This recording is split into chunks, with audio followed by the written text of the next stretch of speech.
Hello, everyone, and welcome to the Sacred Comedy Podcast. I am your host, intuitive consultant, and producer, Jennifer Way. If you're new to our show, please follow, rate, and review wherever you are listening or watching. Today, you are in for a treat with guests comedian and creator of MOMCOMNYC Alyce Chan and comedian, tarot reader, and healer Kate Wolff. Kate leads us in a tarot healing and mediumship session for Alyce, and we touch on everything about grief, death, and even psychic ability. If you're sensitive to energy, we really hope that you feel this episode as the loving container that it is.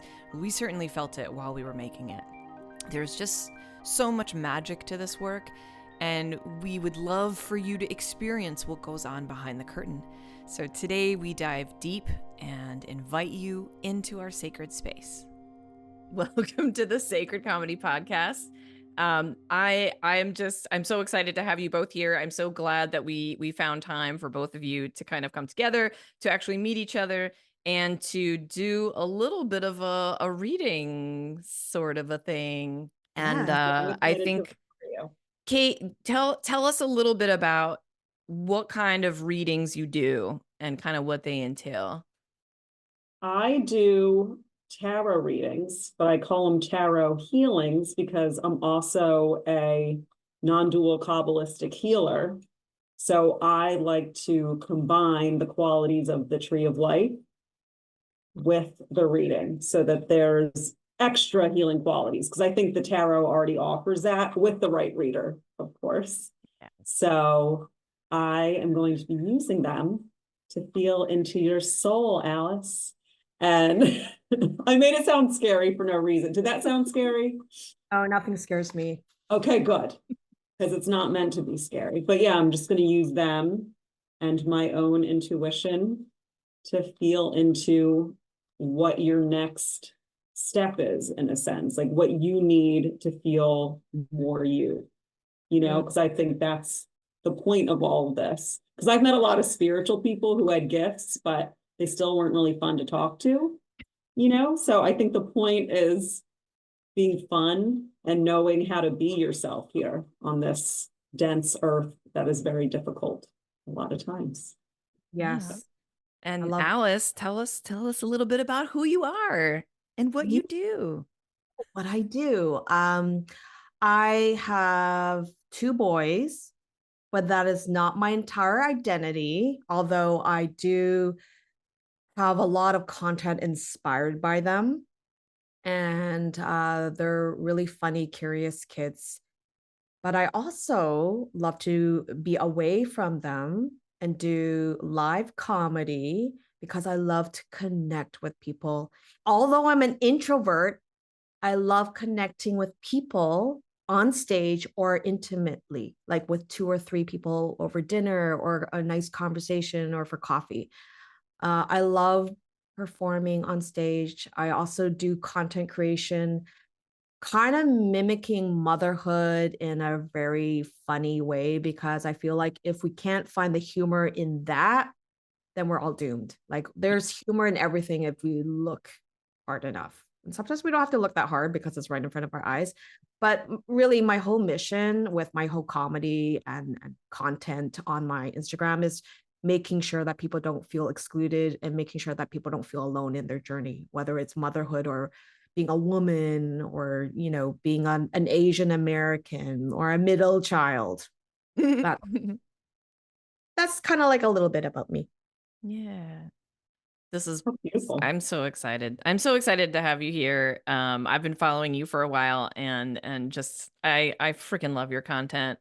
I wish I had seen it. I wish I had that content when mine were littles, because they're like teenagers now, but it's still content is gold. There's so much in there, Jen. You can just so much. I can't wait. It's juicy. They don't want to hear about it. I'm so not cool. Like, yeah, it's pretty fun. I'm already not cool on my kids. I'm okay with it. Yeah. We think you're I'm cool. not. I need everyone to love me. I need everyone to think I'm cool. You. Are you a middle child? I am not. I'm a baby. Are you youngest? I'm the youngest. I have an older sister, and I'm like a Gemini, so I talk a lot about being a baby. We're all babies. We're all babies. But Right. yeah, no, I think I identify with so many people who aren't me. I don't know what that is, where that comes from. Maybe Kate can help out with that. Well, we know But you're an empath. yeah, yeah, that's not fun. That's pretty intense. Yeah, I mean, like I would say the sort of psychic stuff and being a mom is kind of funny. I've been thinking about it lately. Alice, I'm sure you can chime in with this, but it's like I always felt like in the beginning I was talking to them sort of psychically and telepathically when they were little, and it really fucked up their ability to communicate effectively because it was just a lot of like, well, you already know, mom, like I don't even have to say it kind of a stuff. But yeah, they're not impressed or intrigued or whatever. It's okay though. Oh yeah, my son stopped being super impressed a while ago, but I mean, he was coming with me to the comedy clubs starting real young. And then when middle school hit and I was putting out certain content like labia game, I, I should have thought more how that might make my son feel. So that's when I think he really was like, I don't want anything to do with her right now. And now he's a senior in high school and he's liking me again. Oh, So that's good. good. He's ready for labia content. Well, I put that to private, so I think that's part of why he likes me again. So Alice, that's your future. That's what you're looking Oh, at. I know. I already read a book when he was in utero at 12 years old. They will hate you. It said they will hate you, sons and mothers. It's a great book. So I'm already gearing up for that. And I know not to take it personally. They need to be in their cave. They don't need mom to be harping on them and they'll come back. Yeah. Exactly. Yeah. Why we got a When- dog. Gotta trust. Oh yeah, the dog. When did you get the dog? We got it end of July. I did not want a dog. I'm not a dog person. I said no for the longest time. Everybody hated me. And then I told my husband, like, I don't want to be the bad person anymore. If you get the dog, I want nothing to do with it. And now the dog's like, I love you so much. And I'm like, I love you too. The dog's like, you're the only person in this house for me. And I know. that's, And he will always think I'm cool, no matter what. I think getting the pet at the right time when the kids are starting to find their independence is just like such a power move for like such a hacker. Like this is how you do it because those animals will just love up on you at the right times. Yeah. And I remember someone telling me that. I remember we moved into this house and this mom was they're like, oh, this house is too small for us. And their kids were like 9 and 6 and they had a dog. I'm like, I would never get a dog. And she goes, you will change your mind because once your kids stop like liking you, you will want a dog. I'm like, I'm never going to be that person. And I also got a guinea pig.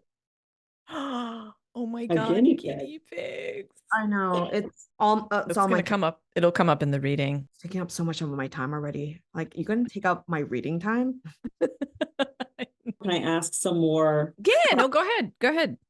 Okay. Yeah, you can How start. So start often it do you get whenever on you like. stage, Alice? Are you up every night? How often?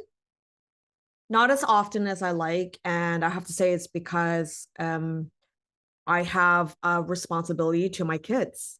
They need to eat, and I have to make sure they have clean underwear. I know it's kind of sad. I'm competing with 20, 30-year-olds who don't have to get up in the morning. And they could do 3, 4 shows, wait until 2 in the morning. I can't do that. I can't hang out. And then can you sense I'm a little bitter about that? And so I have to be very specific and selective with what shows I do. And my commute now into the city, I have to get to the city. I'm not in the city anymore. So I will probably do a show and it averages to maybe once a week. I'll try to produce shows so I can get up there more often and do longer sets, but not as often as I like, unfortunately. Yeah, that's a sad truth. No, and I was asking just because when I was near Manhattan in Jersey City, I know that being a mom and a comedian, I had the same difficulty of comparing myself to people who didn't have kids, or some people had jobs, full-time jobs, and I think it's really important in comedy to take the space for yourself, whether it's so your kids are fed and loved, or your pets, or just yourself, so you're not running your energy out. But yeah, that's why I asked, because you're definitely getting up more than me right now, and I always just have to work on that because we're humans, and some of these comedians, they never know when to take breaks and then they break down. So True. It's actually a nice, it's forces me to kind of breathe in between the performances. right. And I don't know if it's necessarily true to have that much stage time to get good at that craft. But I do have experiences where if I'll go out and do a small show, maybe 7 people show up. And then when you do a joke, you're like, oh my gosh, something will come into your mind, and then that punchline will be forever yours. Like I've had this one punch. I went to a really it's like a little show down in the basement of a bar. 3 people showed up. I think 2 were the comics. And there was this running joke since 6 years ago. I still keep it. It's one of the best jokes. And I wouldn't have had that punchline if I hadn't gone to that show. So it's kind of like, okay, if I keep going, something might come into my mind and refine a joke. But does that make me a better comic? Not necessarily.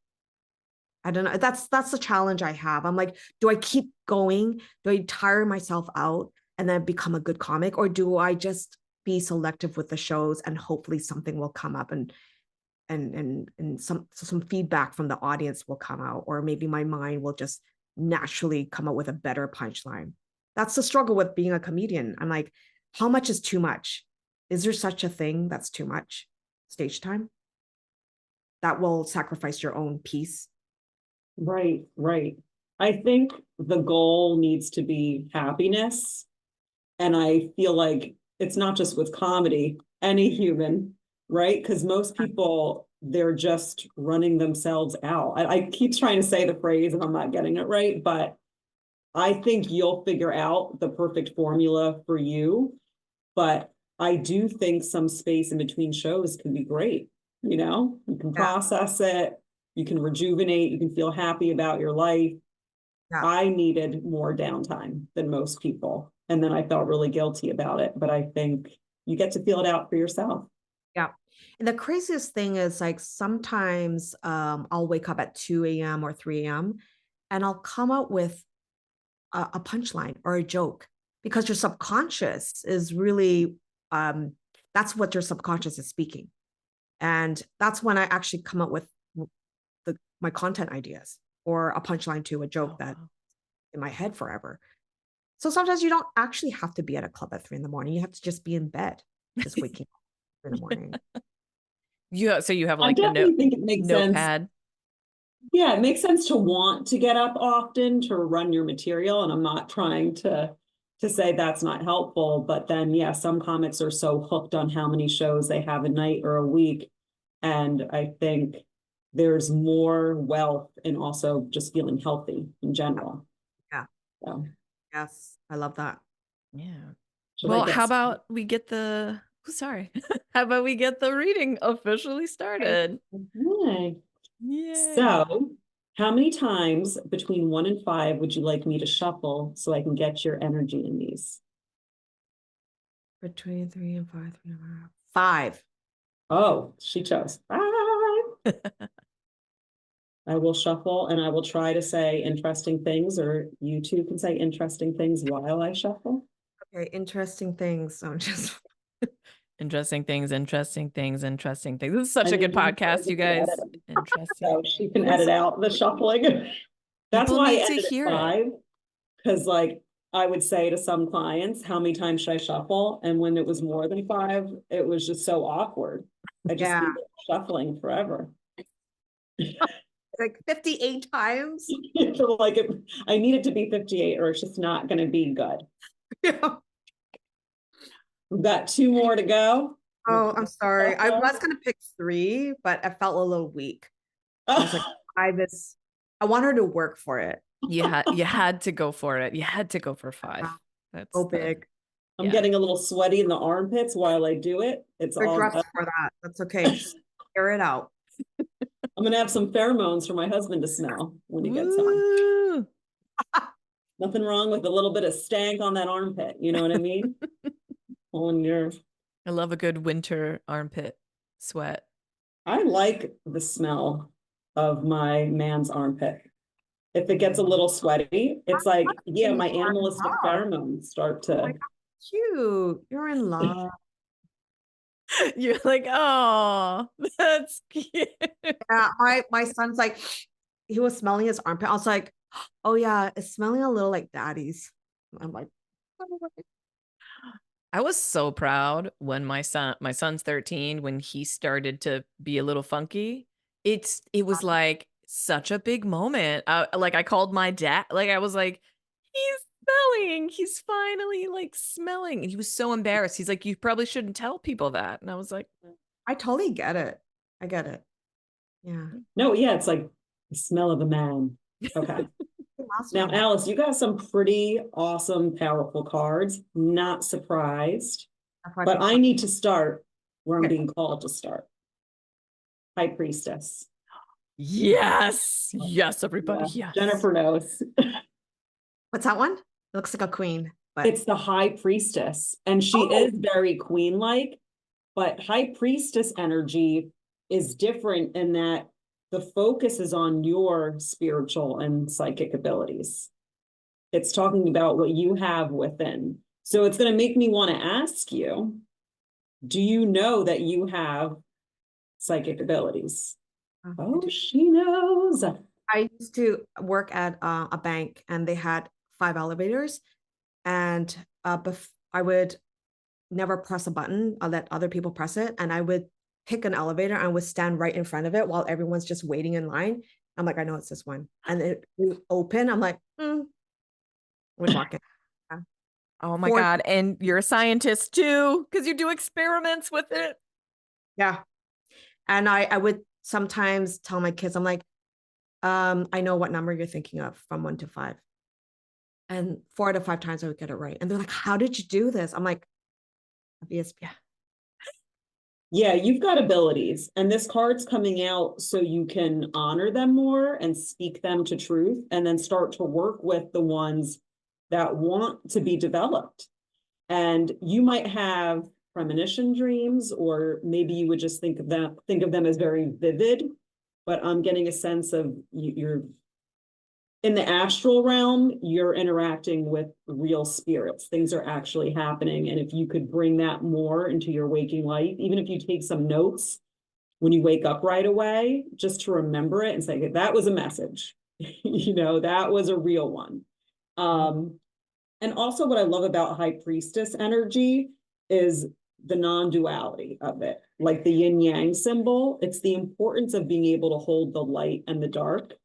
It's one of my favorite things. Like Your face is amazing. Yeah, because I this year I want to focus on combining grief with humor, because grief is so sad and gloom and no one wants to talk about it because it's sad and dark and depressing, and then there's humor, but I'm like, how can I weave them both together in harmony, because grief is part of life, is a major part of life, and I think you do yourself a disservice when you don't talk about that, because everyone is faced with grief, either in, you know, currently or in the future, or just have a lot of grief in their life that they have not been able to share. So in my comedy, which is kind of weird because it's like, comedy, you're going to talk about grief? Yeah, why not? It's a part of life. There's I think if you do it right, it can be quite powerful. And I So completely agree with you. And just life force in itself, like the infinity symbol, that's propelled by the light and the dark, like a battery, negative, positive. So when you try to close one side thinking it's bad, or whatever thoughts you may have, you're actually stopping the full flow from the lights from above, because a lot of people, especially when it comes to spirituality, they think a lot about the light, but you need to be able to navigate through the dark places within yourself, within this world, so you're rooted. So when the storm comes, you don't topple over. And I think it's beautiful what you said, because that's going to make your comedy just more full, because if you're up there trying to be something you're not and not including a part of yourself, your audience is going to ultimately pick up on it. And then you start to feel like a clown, right? If you're going up there and you're masking deep grief to be just a performer, you're not expressing really what wants to get out. When you're able, like you said, to include, whether it's grief, anger, anything that most people would classify as dark for whatever reason, when you can work with that and bring the light into it and make it funny, then you've got people not just laughing with you, but healing with you, because you found a way to bring light into that dark place. And now they're saying, whoa, I came here to laugh, but she's saying things that are touching my heart as well in a deeper way. And I think if I'm feeling into it correctly, that's your ultimate goal, is to be an artist who is true to herself. And in this place of grieving, I think you're looking to connect with people who are also wanting to heal. Yeah. And possibly, here you have these psychic abilities, which means you can connect to the other side depending on how much of that you want to open, which we can continue to get into. I have some medium abilities, so I've been prepping a bit for this to see, because I'm not the typical medium, I'm not going to say I'm as good or confident, because I'm just not, as someone who would get paid to be just a medium, but I definitely can get certain messages. So I will do that too towards the end. And because Jennifer told me a bit about what's going on. Should I share it now? A little bit. Well, I know that you're grieving the loss of your father, correct? Correct. So it's an honor for me to get to read for you at this time, because especially seeing this High Priestess card, it's like, oh, you've got these abilities, you have these tools to actually connect with him yourself. I get to help, and Jennifer, we get to be this bridge to let you know that you probably already know this. Death isn't what most of us think it is, right? So I believe your father's spirit is alive and here. I'll start to pull them in a little bit. The only thing I've gotten from your, because I've been trying to connect to your dad. No big deal. I'm just like, let me see if I can get anything yet. And this is what I got. I can't fully make sense of it, but he kept showing me a serious face of his and saying, serious. And I couldn't tell if he was trying to show me that he had this serious side to him that might have, and maybe it's both, that might have made it hard for you at times to be fully silly. Or I think he was saying, no, this is like a serious situation, like enter this. It could have been both. Enter this seriously. I think he knows what you're going through and what you're feeling. And he wanted to prep me like, this is going to be serious, even with the levity.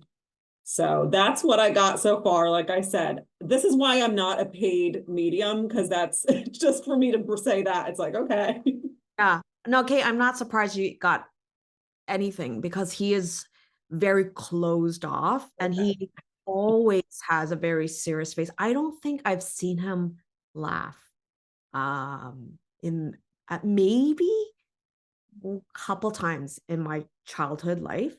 And then I think he gave me a chuckle the last time, maybe last year, when I made a funny dance and he maybe chuckled.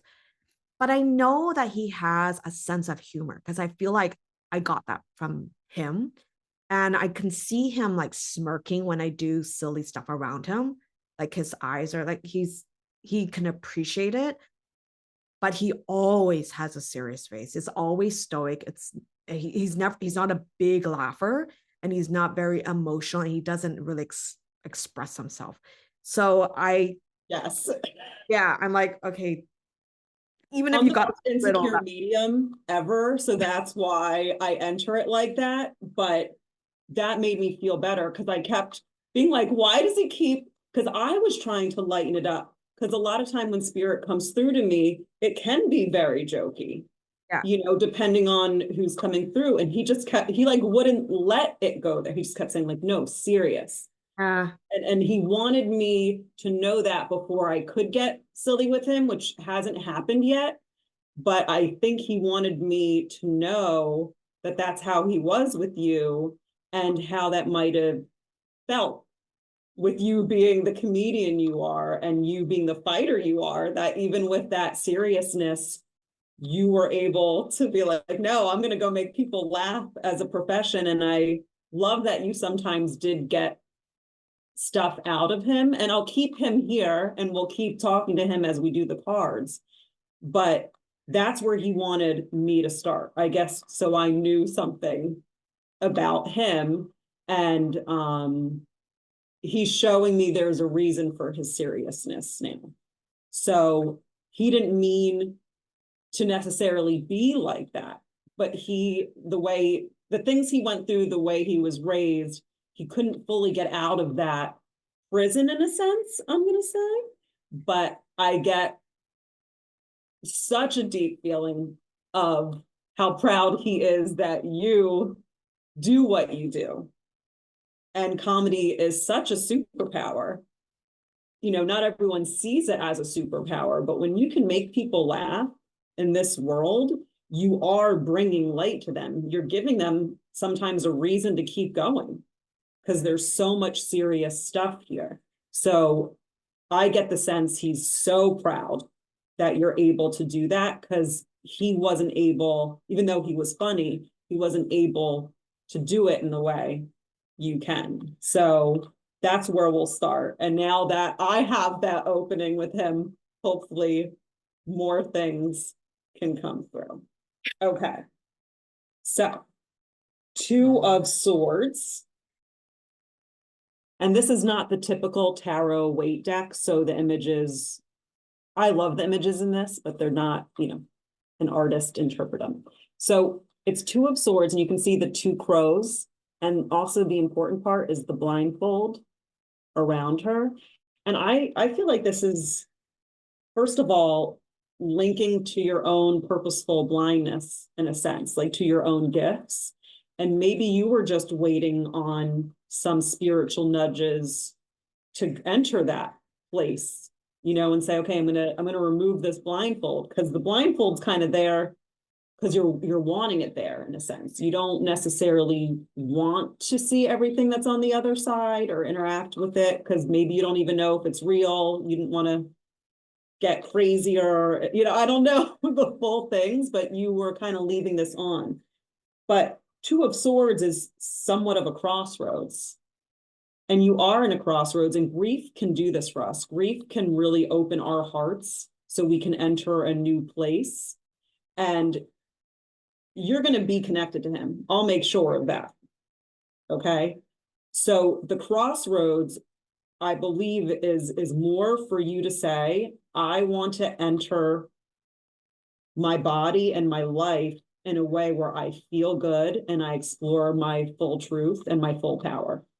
And sometimes, unfortunately, it can take a death or a really painful event that shatters us to allow for more light to come into our body and kind of activate latent spiritual DNA, as I would say.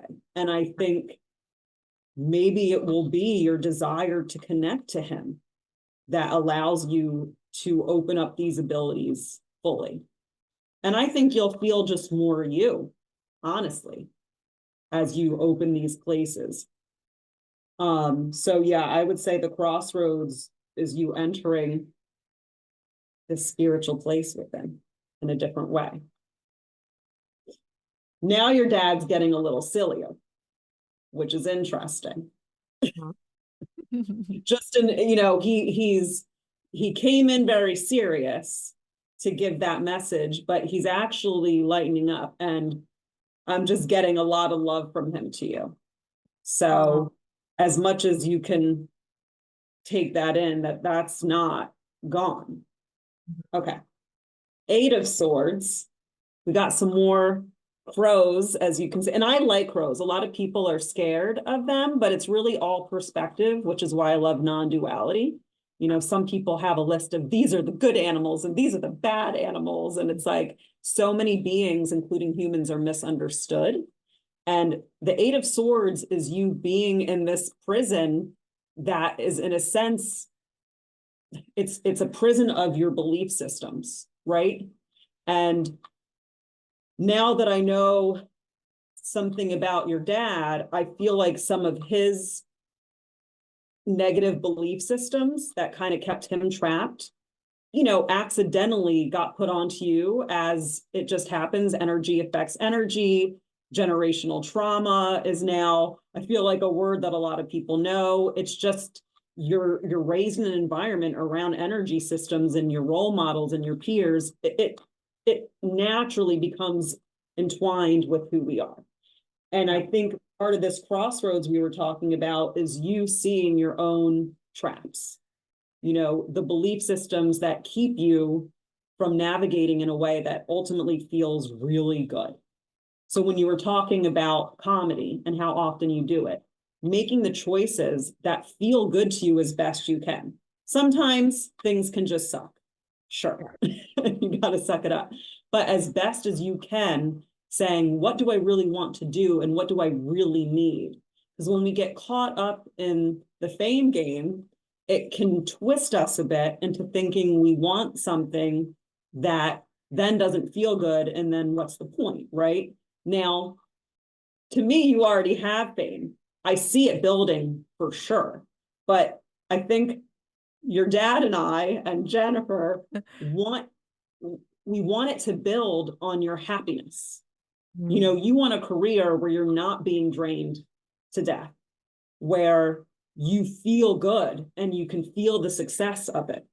So that's why it's important to choose, is this show what I want to do? Do I want to do that drive? Do I want to work with those people? Or as much as you can control, working with people that give you that life, or going to certain stages where you're like I loved doing sacred comedy. Shameless plug for Jennifer, but it's because I'm very sensitive. So I feel when I'm really welcomed on a stage versus when I'm not. So just really feeling even into the location and the people and making sure that you're protected in all of this, because you're going up regardless. I can feel, I think you've got a great soul. Okay.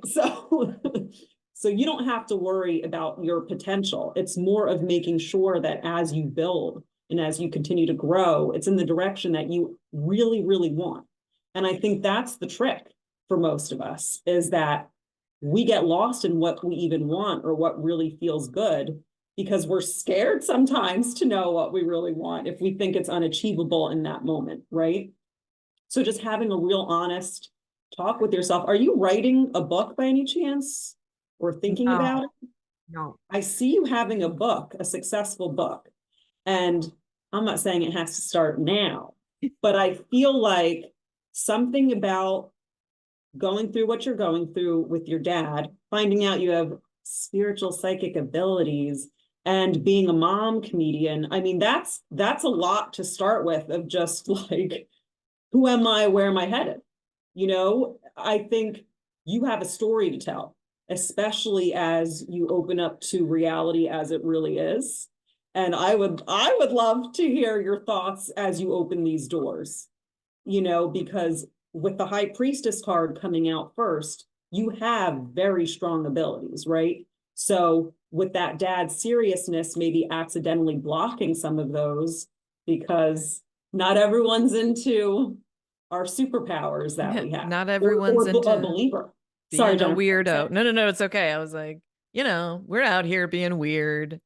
It's not for everybody, but you don't even have to be out here being weird. I guess that's the other thing I wanted to say for Alyce is like, you know, these are all things that are very like personal. These can be very like personal spirituality. So if you do have psychic abilities, you know, Kate and I want to talk about it a lot, but I think, it can also just be another part of your internal self that you're synthesizing or you're alchemizing, and your performance is the healing action, as a high priestess, which secretly is what I want Sacred Comedy to be, a temple for high priestesses to then disseminate their healed comedy to people.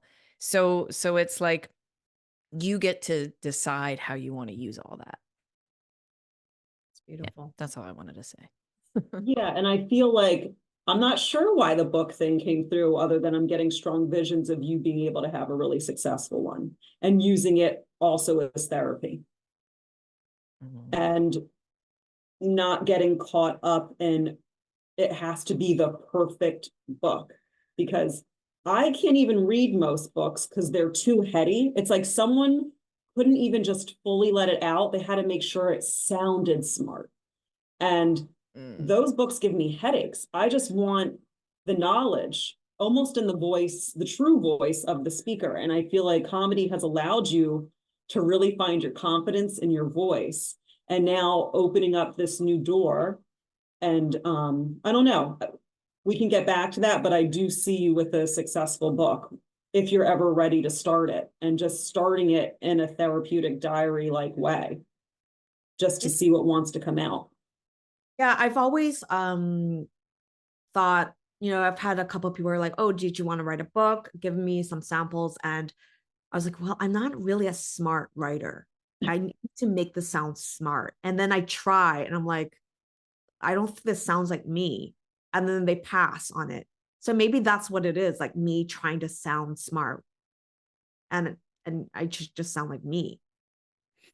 I love reading books that sound like a person's real voice. It's why I loved Catcher in the Rye growing up, because it was one of the first books where there was curses in it. Like I was in school and I was reading a curse and I was like, but it spoke to me because it wasn't written in that very strict English way, and I think, yeah, if you write it in your voice and don't write it to be sold, that can come along later. It's more of, that's why I said kind of diary. And that's how I started writing my book, which may or may not ever go anywhere. It was really because I wanted, using my unique voice, and I talk like a Valley girl, just to get out what was going on and vent. And then, but I see, yeah, like there was a block with that book, right? But it's because it has to be your voice, and it has to be actual real motivation coming through to do it. When you force yourself to write a book, I feel like that could be so painful. But if you allow all this stuff that's brewing within your emotions and these feelings and these thoughts, if you can let it out even in a very raw way and not worry about it getting sold, but more about writing your story. Yeah, and I think writing is headed there. I think a lot of heady people took over that industry, and it's like, you used commas wrong, no book for you. And it's like, okay, enlightened aliens don't worry about where all the commas are. Okay, they're sending these telepathic, beautiful, sacred images that are 5D. So that's ridiculous of those people. So it's like, sorry, that might have been weird, but I love it. My Alyce, do you love it? Big symbol, and it's going to be like, interpret it. No, I think you got to get your voice out there and not try to force it for the book I'm feeling into. Okay. Can I just ask a question? Oh, I was going to say, so Alyce, how does this how is this resonating for you? Well, it reinforced the fact that I'm not crazy, because I always told everyone I had psychic abilities and people would look at me like I'm crazy. which would then make me think, oh my God, am I really crazy? And now I can go back to my kids. I'm like, look, there's proof. Someone said I have psychic abilities. It also makes me, it comforts me because I felt like after my father passed, I got to know him better, if that even makes sense. Yes. And I got to know myself better. And I felt like I've always had trouble being vulnerable because I'm a middle child. I'm a people pleaser. I'm always like picking sides, but not worrying about me, trying to make everyone feel comfortable with humor. And I'm like, well, I don't always have to be funny. And I've done some like stuff that were very vulnerable about telling what I was going through with my dad while he was getting sick and then what happened and the funeral planning. And it felt very natural for me to share. And I felt a very positive, people were very received it really positively and people shared stories with me. And to me, it was healing. And I did a show right after a week, not even a week after my father died. I could have passed it up. And I was like, no, you know what? Selfishly, I want to do it because I want to talk about it. And I want to see if I can connect grief with humor. I want to see how it pans out. And I did. And I was like, ooh, that felt really good. And people were thanking me for the show. I'm like, no, thank you for even coming because that was really my therapy. All this really resonates with me, and I feel really connected to myself right now. That makes me and Jennifer so happy. Yeah. And yeah, it's all clicking in that non-duality place again of bringing the light into the dark. I love that you still did the show because that's what you wanted. It's not, oh, what should I do? It's what do you want to do? It's your process. And then you went and you brought yourself there and what you're feeling. You made it funny. And you also, once again, connected to people who might have needed to hear that because they could be grieving. And as much as they want to laugh at this comedy show, they can't get out of their head their grief. But then when you bring it to the table, theirs comes to the table and then they can be present with you.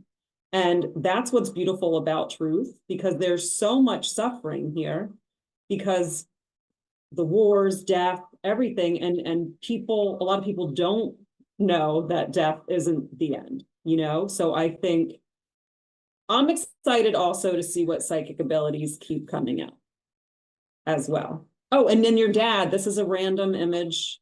I keep getting a banana peel and then he's like funny going like, whoop, whoop, whoop, whoop, whoop. Like, you know, like that typical, like silly, I'm not sure exactly. Like cartoon, like Yes, a cartoon, like slipping on a banana peel. I think he wants me to know that part of his silly side when it was around was like that basic silly. I don't even mean to say basic because I'm not trying to cut it down. It's actually like very guttural, basic humor that he liked, and he's kind of like rooting for you. That part of you, like, don't think things are too silly, is what he's saying. Like that he, or maybe you also did stuff like that for him, just like silly little like fake balls, and he is trying to show like that brought him light and made him laugh, and like don't back away from bringing that silly, you know, goofy like whoop, whoop, whoop, you know, into your comedy. Yeah, he I mean he never came to my comedy shows. I still don't even know if he knew I did comedy. And but the like I could never run a joke by him and ask him for his input or if it was funny. It was never that.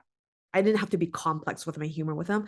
But the last time he did have that chuckle was something I did really physically just silly, like something physical with my hands or dancing, and then he chuckled.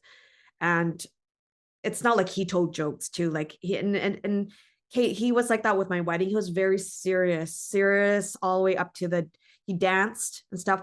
But he didn't really make conversations with a lot of people. He's not a deep talker. And then at the end of the trip, it was 3 days of the rehearsal wedding, and then we got him in an Uber, and then my in-laws and Jimmy, my husband at that time, well, still my husband, we were waving goodbye.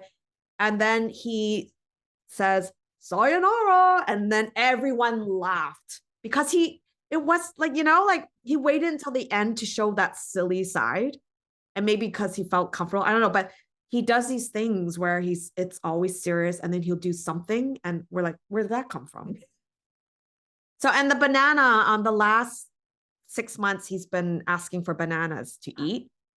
And we're like, why does he keep wanting to eat bananas? And it was just like a change of taste. Didn't touch bananas for a long time. And then his taste buds changed and he wanted to eat the foods that he used to have when we were children. He was requesting for certain things, and a banana was always that. And then I was like, but that's too much sugar and that's too much potassium. And I remember the day before he got unconscious, he was asking for a banana, and we were talking to his doctor, and she's like, well, it's too high in potassium. You can't have any bananas. And I was kind of sad to not give him any more bananas, but he did have bananas all the way up to his. Okay. Yeah.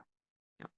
So Wow. could be Yeah, that. and something you said before where you feel like you've gotten closer to him since makes total sense. I have gotten closer to my grandma through the afterlife.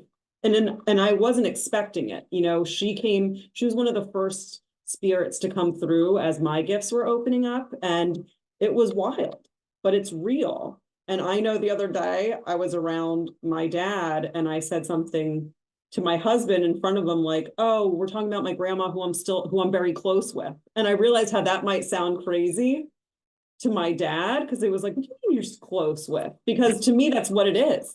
I communicate with her daily. I have a picture of her.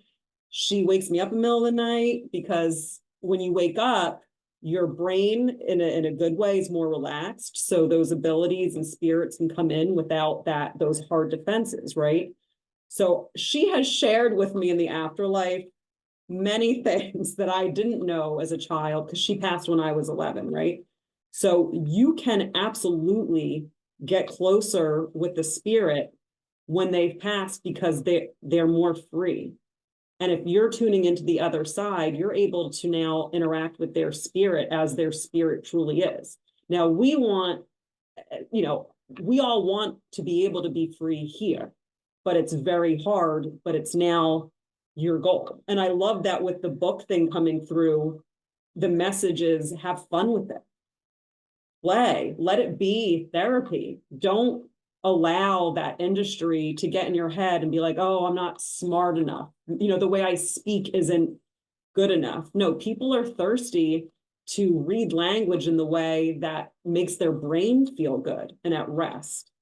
So, and now I understand the banana peel thing. There was a bunch of messages in that, but part of it is letting that silliness come through and not knocking it like it was just me doing a silly physical motion.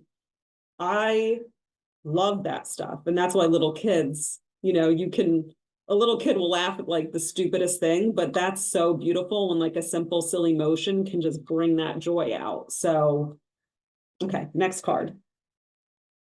The moon. And we've got this woman, she's in the water. I can't even tell if she's a mermaid or not. She kind of looks mermaidy, or that could be a dress. And then we've got the moon, and we've got the wolves howling at the moon. I obviously love wolves. It's my last name. And, you've got the white wolf and the black wolf, because that energy is strong coming through as a message for you. So the moon card is really allowing your primal goddess forces to come in.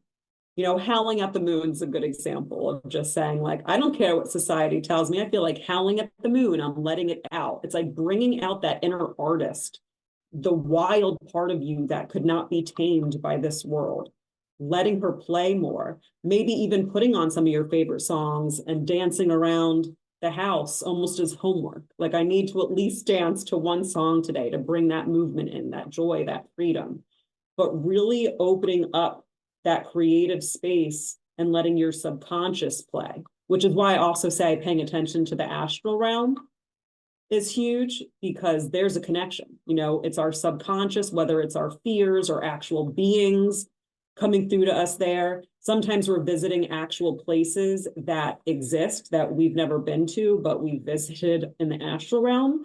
So just connecting your subconscious more and your shadow self into the light, not being ashamed of it, and just saying, this is who I am. We're all imperfect beings. There's no one way to do anything. There's no one way to do comedy, to write a book, to sleep. It's all about what works for you, because we're so unique. You know, just because we're all human, we have such unique frequencies that no one can really tell you, other than your intuition, what works for you and what you need. So just really hunkering down on your intuition, who you are. Yes, Jennifer. Sorry. I was like, I have something to say. So Yes. when you were talking and a little bit earlier, I was trying to tap in a little, and I think when I saw the moon card for me, it's a little also of all the things that Kate said. Well, I love you so much, Kate. And it's also accessing the deeper emotion.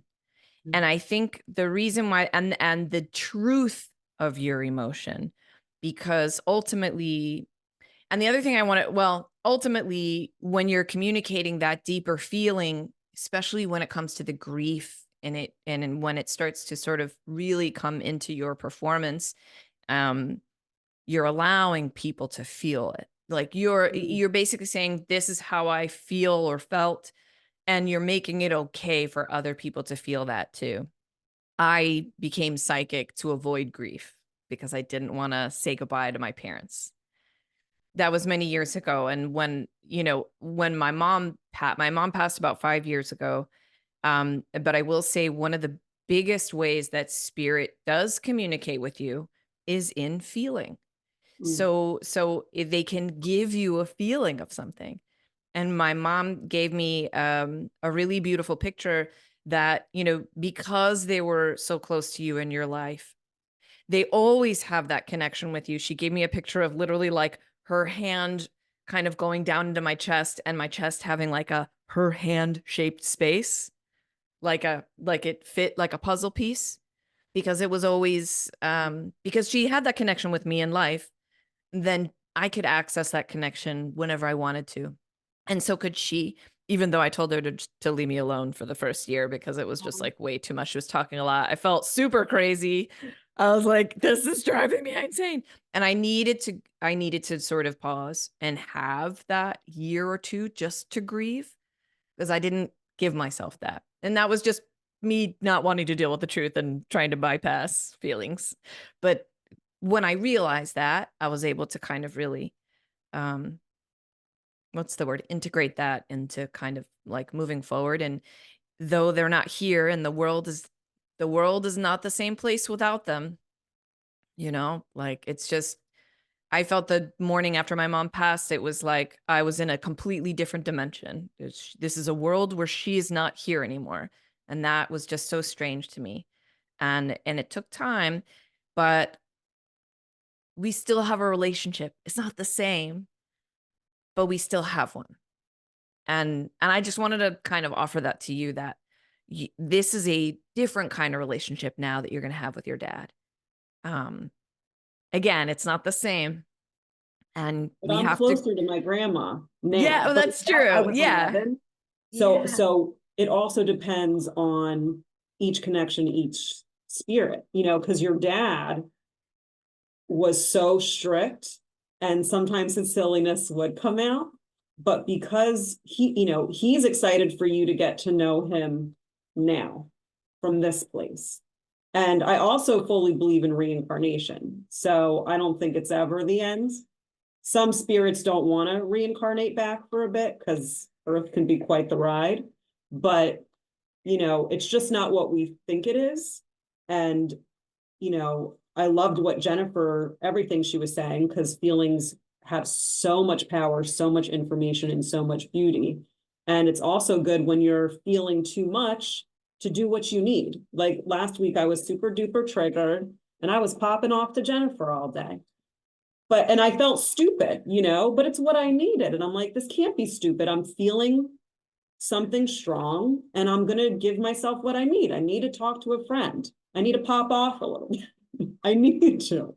And I think when you're feeling that strong emotion, just saying to yourself, to your inner child, to your intuition, what do I need right now? It could be a great meal. It could be a massage. It could be anything that you know you need, but listening to your feelings and letting them guide you. They're our compass, even though they can be intense, obviously. Yeah, that's beautiful.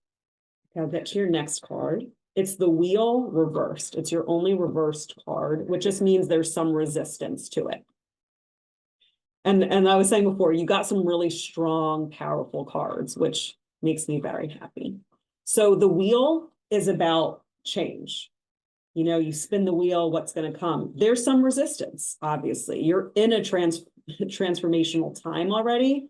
And a lot of the change that happened, you didn't want. So it's like, I think you're just like, let me be in my cocoon, let me heal. And that's beautiful. But there's a lot of positive change that's waiting to come in when you're ready for those energies to come in, because you're shifting.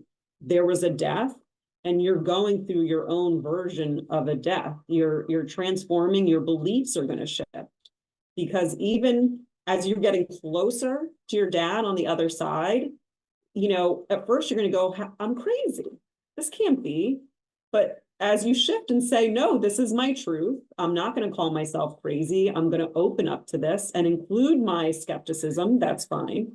But as you shift your perspective, the world around you is going to shift in a positive way, because you're going to be more of who you really are. And he's helping that. You know, he knows, he can now see his blocks that he was working with. And now he wants to make sure that those blocks that accidentally got put on you a bit, he really wants to make sure he helps get those off, so you can be exactly who you are, because you have a lot to bring to the world. So change will come when you're ready, and it will be good change. Last card, Ace of Wands. Isn't that a great card? With a third eye, just like on fire, ready to go. And I feel like this is so, this is so good for you, Alyce, because I feel like this is what's happening. Like your third eye has been awakened and you're having certain experiences, and you're just, I think what you needed was just to hear you're not crazy, that this is real, and to enter it, because these are your abilities lighting on fire and tuning in, and you being able to connect not just to your father, but to anything you really want to connect to. I love connecting to my enlightened alien friends.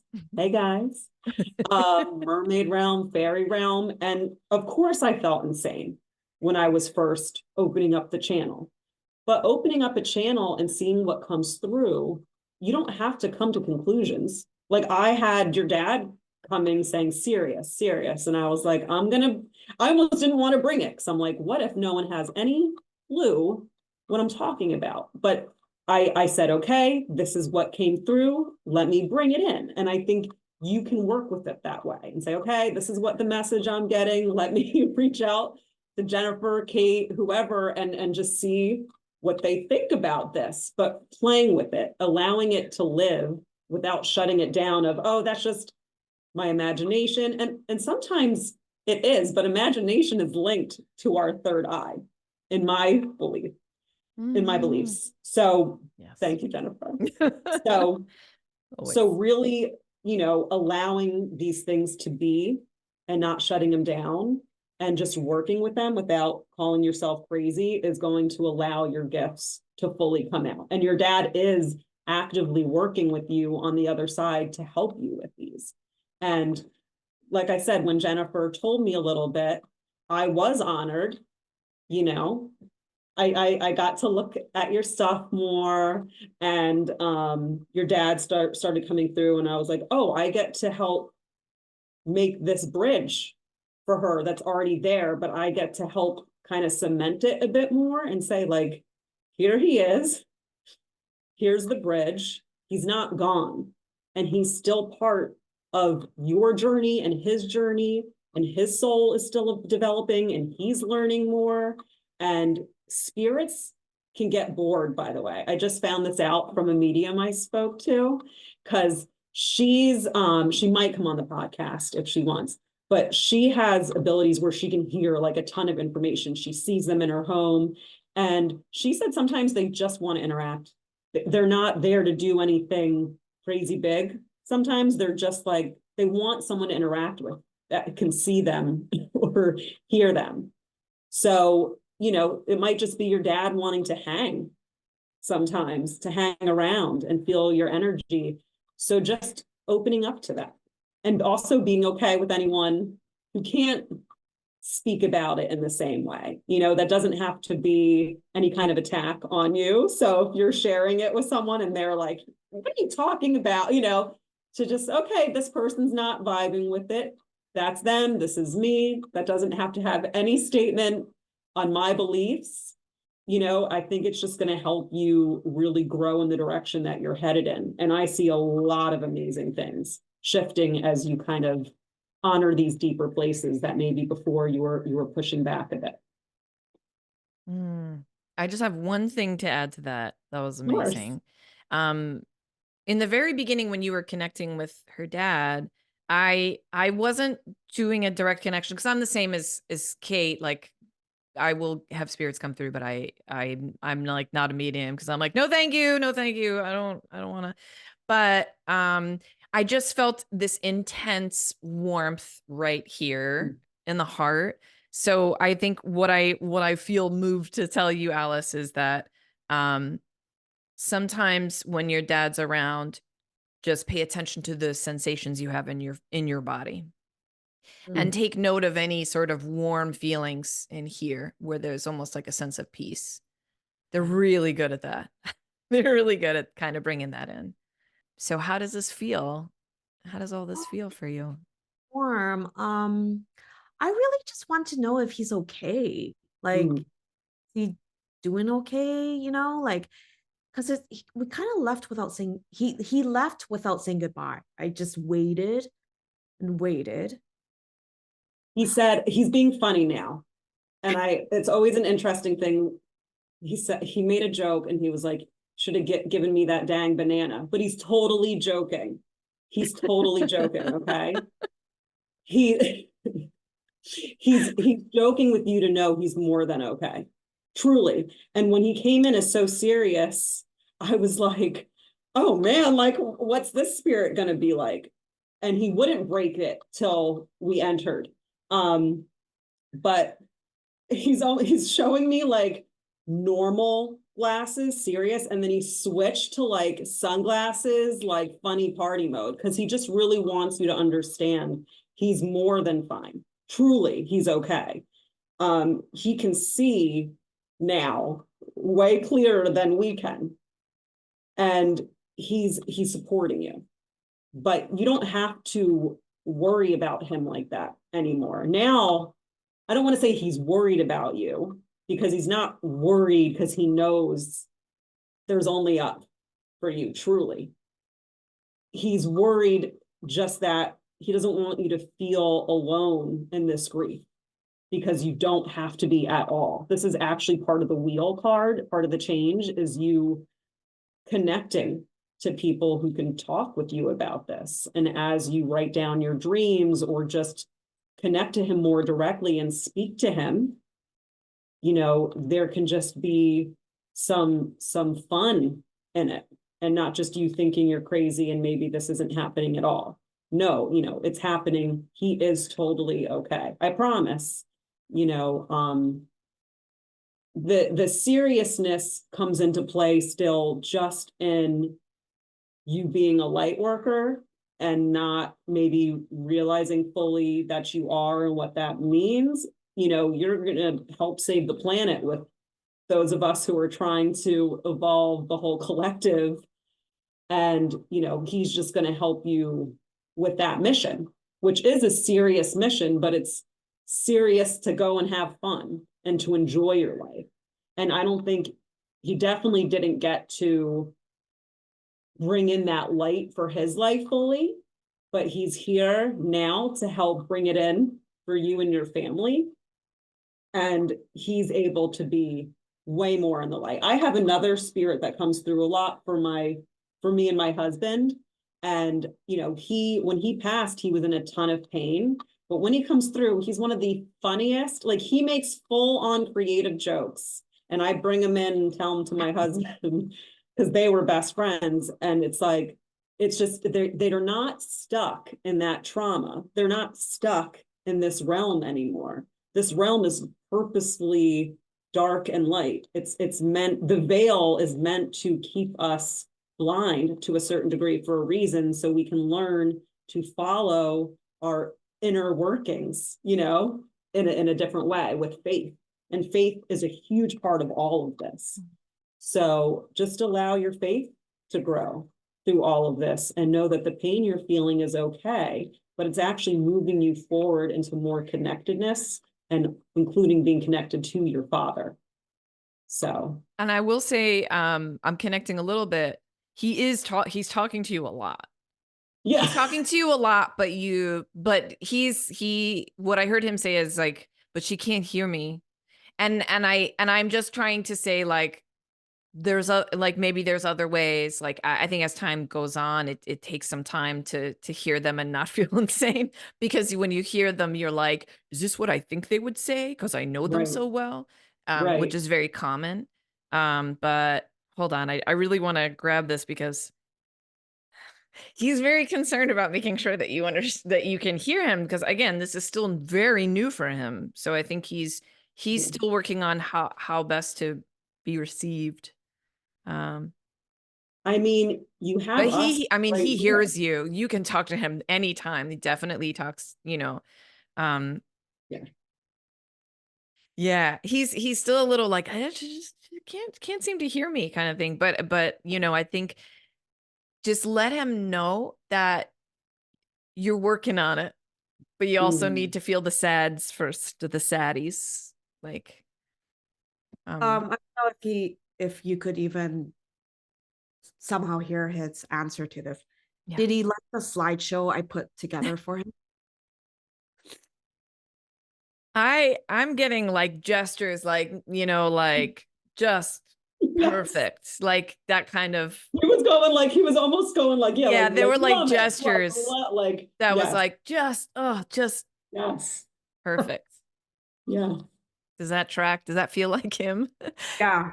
He's That's the always got photos and ah, always like take photos of me and everybody because he's like, it's always good to have photos because of memories. And I had the flu during planning the funeral, and Jimmy was like, you should go to bed. I was like, no, I got to do the slideshow. And I was like looking through albums and taking the best shots of him and him graduating from Hong Kong University, which we're all very proud of you, Dad. And I knew he wanted to show that off. And I'm like, this is why he wanted to take all these photos. Because at the end of the service, everyone got to know him from yeah, proud to his successes. And I was like, you know what? That he would be very proud of that. But I just need he to know, was. was all Yeah. my work in vain? Like, Dad, did you see that? Absolutely. They see all that stuff. He was very moved. Like, I almost see him sort of, which is ridiculous because he obviously doesn't have tears, but moved like incredibly. Yeah. Just so, I mean, all heart, like so deep in his heart, so touched, so moved. Um, yeah, he's happy. yeah, I really get a sense that he's happy. yeah. I feel such freedom Yeah. talking to him now. You know, before it was just he kept saying strict, serious, serious. You know, and but now I understand why, because the way he's coming through is what Jennifer's saying. He's happy, he's joyous, and he sees the whole thing. And I believe he knows about reincarnation, and like it's probably not his last go around. So, I think it's what Jennifer is saying. He's talking to you, He's he's around your there. sons too. He's around your Oh sons a yeah, lot. yeah. Yeah. So just not forcing your abilities to open, but working with them is going to help you communicate with him as much as you want to. He's here. And I will say also, Alyce, play with it. you know, when, and it's weird because you're like talking and like you're talking to nobody and it feels strange and you're just like, well, let me know if you, like the first time I was trying to get proof from my mom, I was like, is that you? I just need to know. And then I was like, just show me something. Just, I need like some kind of proof. And then I immediately looked out the window and a squirrel had like just come up and was like just standing there, like facing me, looking at me. And I was like, well, I don't know if that's really the proof. Like, do you have something else? You know, and it's just kind of like I kept doubting it. And doubt is always the sort of like in our field is very much like the enemy of intuition. Not that we would use the word like enemy, but it's like, but doubt is a very natural part of your abilities, especially coming online and understanding what they are. And that's okay. And you do need to be skeptical and you do need to, you know, show that a little bit. But as you do that, you're just wiggling. I'm like, you're just like wiggling your way into this like new shirt kind of, but it's like a slow wiggle and you're finding your space in it. And he's sort of like your number one helper at this point. Just you know, he loves you so much. I mean, that goes without saying, but it should be said. Yeah. Yeah, I felt that too. Like when he kept going like, I love you. And I was like, I'm not gonna, because you know what I mean? I was just gonna be like in the beginning, like, I love you. But that is what I'm hearing.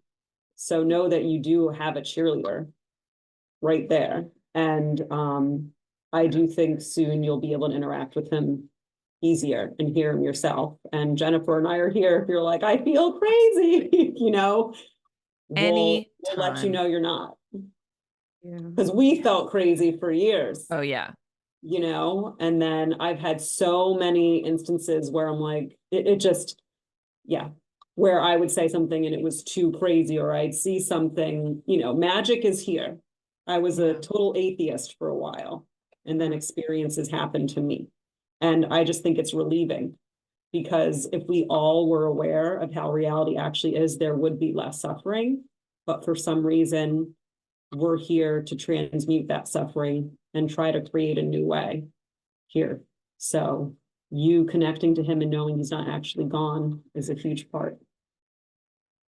Thank you both. Thank you, Jen and Kate. You're so You're welcome. so welcome.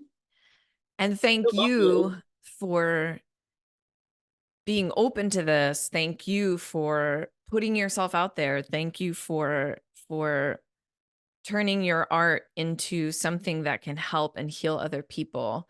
And I just want you to remember, like, it's okay to think of yourself first. And right now it's so hard. I know it's so hard. It's like there's half an hour before you even remember that you have to like feed yourself in the morning. And like, I get that so much, you know? But carve out that space, you know, even schedule that space for yourself. Yeah. I'm a big fan. This is random, but like, I'm a huge fan of like mom weekend where like, I mean, you get to do it with comedy, but I'm like, I'm going to go to a hotel, maybe in New York City, going to be one day. And I'm just not like, everyone's just going to have to fend for themselves. Big fan of that too. Yeah. I love that for all moms. And I think I really needed this. Like I was on the brink of like, am I crazy? Am I seeing signs? Am I reading into it? And this kind of like solidifies like all those signs I've seen and read into. It wasn't reading too much into, and it was really my natural capabilities just trying to come out. And I will not think of myself as crazy, and I will embrace that side, because I've always known I had some kind of channel into the other world. And I just wanted to know if he was okay. And you both have been so amazing at bridging this for me. And I really needed that bridge. I got as close as I could. And I think this really secured that connection with me and my dad. And this allows me to really just open up and talk to him, even like on the way to picking up my kids to school. The car is the best. Car is the best. Yeah. And pay attention to animals. I mean, Jennifer just said that with the squirrel, but animals, birds. I mean, it was interesting when we first started this podcast. The birds were so loud. They're not normal, like singing. they were by my window singing so loudly. And I was like, okay, well, it was almost distracting. I'm like, that has to be a good sign of what's going on. So just paying attention to whatever animal enters your space, whether it's your third eye or actually is in your space, because spirit speaks to us that way as well. Yeah. And really, really, I'll just say, like, the number one word is trust. And if you find yourself doubting, use that as like part of your like analysis. Okay, why am I doubting? And that's okay to doubt, but remember to the more you do it, the easier it will be to trust. It'll just come really easily. I'm hearing some loud chirping, and I see a possum staring at me. I don't know, not with a possum, but we do have possums in where I live, but I do hear birds chirping. Birds are And what I do huge. is I go right into my phone, because I had a dream the other day where a walrus was like talking to me. So I woke up and I was like, walrus symbolism. Yeah. You know what I mean? Like, I right away, if something enters my space, I go into my phone, and sometimes you can feel into it yourself, but there's some beautiful interpretations already.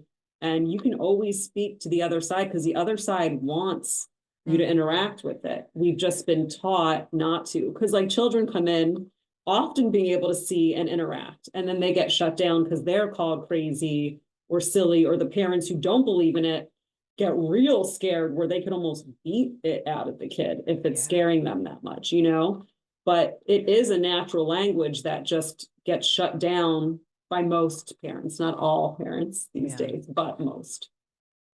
Wow. Well, this is very literally eye-opening. Third eye opening. So much, you both. So welcome. It's such a treasure, and I will taken notes down, and I can't wait to talk to my mom and let her know that he's okay, because she keeps worrying about him. I'm like, he's fine. He's with me. But thank you. And then he can come to my comedy shows now and realize that I'm not a banker anymore, Dad. I don't work in a bank. Thank you so much, Alyce. And Kate, thank you so much. You're You're so articulate. Oh. Thank you. No, I'm happy this happened. I wish we could all do a group hug right now, Let's do it. But yeah, I feel like I'm excited for you, Alyce. Me too. I'm excited to see what your abilities are when you fully let them out. So please be in touch. I know, you and Jennifer are probably in touch, but feel free to do a group, Instagram, whatever, but oh my God, this will not be the last threesome. Oh yeah. Oh gosh. Yeah. Oh, And we're pretty close. Yeah. We'll do this again. We should do this again. I agree. I'm down. Thank you for this gift. What a You're so gift. I'm so honored. Thank you for having me on this and sharing your talent and gift with me. Thank you, Jennifer, for setting it up, There's nothing. Sorry, my dad was so intimidating. He's a very simple man. He actually is not intimidating at all. No, it was just interesting, because I was like, let me do this beforehand.